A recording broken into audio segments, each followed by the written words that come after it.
Hello everyone and welcome back. My name is Peter and this is my 1995 R100 GSPD.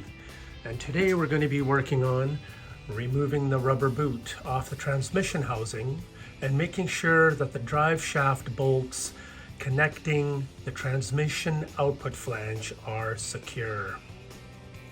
It's pretty straightforward so far.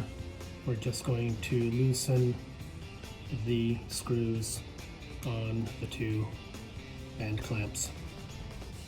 I find it easier to remove the forward band clamp completely. If you do happen to take both the band clamps off, just notice that the forward band clamp is actually shorter than the back one. Pulling back on the rubber boot will expose the bolt for the drive shaft. I'm keeping the bike in neutral and using a 10mm wrench. Then that will be able to tighten the bolt. Apply the rear brake so when you're tightening the bolt, the back wheel doesn't spin.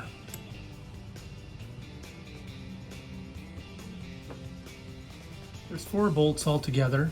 Tighten the first bolt, release the rear brake, rotate the wheel to expose the next bolt, and repeat 4 times.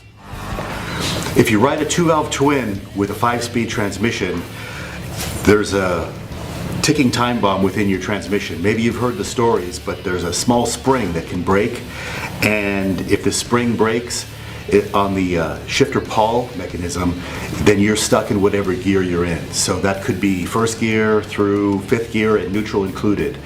And so it's a great idea to carry the gear shifter tool along. The gear shifter is made in Bavaria, and it's made by a guy who had that spring break on his very first ride many years ago after he bought his BMW motorcycle, and he figured there's got to be a way to be able to get this into the gear I want. So he developed this tool, and it's imported exclusively through Wunderlich America.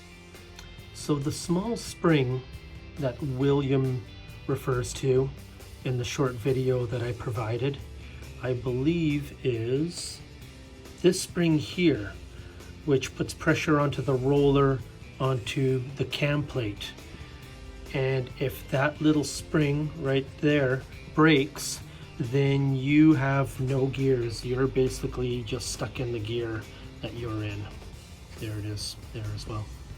Here's another image of the detent spring and the cam plate that the roller index is in, and these are your gears as far as your foot shifter is concerned.